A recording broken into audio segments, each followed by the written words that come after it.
The Farmer and the Ox Yoke, high retention spoken storytelling script. Listen closely, because this story begins with a sound most farmers learn to fear.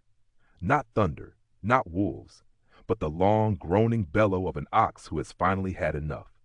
It was dawn on the edge of the valley, the sky still half asleep, streaked in pale lavender.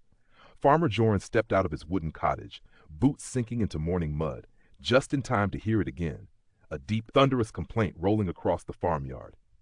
His old ox, Bramble, stood by the wagon, shaking his massive head, the heavy wooden yoke resting across his shoulders.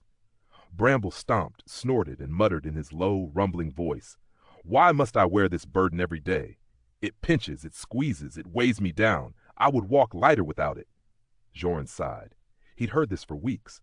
The ox wasn't lazy, just tired, frustrated, certain the yoke caused all his pain.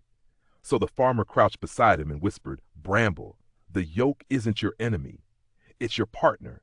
It spreads the weight. It protects you." But Bramble refused to listen. He lifted his chin with stubborn pride. "I am strong enough without this wooden prison." So Joran did something he rarely agreed to. He let the ox prove himself.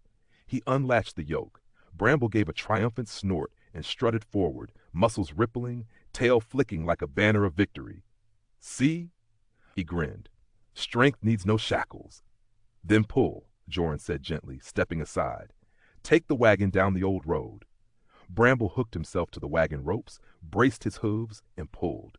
For a moment he surged forward, but then the wagon hit a rut, and another, and another. Each jolt slammed the weight sharply into Bramble's shoulders, raw, unfiltered force. Without the yoke distributing the pressure, every bump felt like a hammer striking bone. He strained, he stumbled, he gasped as the ropes dug into his hide. The road stretched endlessly before him, suddenly steeper, darker, heavier. His earlier pride cracked. "Farmer," Bramble finally groaned, "why does it hurt so much more now?" Joran stepped beside him, calm as a quiet river. "Because the yoke doesn't trap your strength," he said softly. "It guides it. It carries the weight with you. You weren't suffering because of it, but because you misunderstood its purpose." Bramble lowered his head, trembling, humbler now. "Put it back," he whispered. The yoke settled once more over his shoulders, and something astonishing happened. The wagon moved easier. The road softened. The weight no longer stabbed, it flowed. Together, farmer and ox walked on, steady and strong, partners once more. And Bramble understood a truth he would carry for the rest of his days. Sometimes the things we think restrain us are the very things that keep us standing. If you enjoyed this story, please like, share, and subscribe to help the channel grow.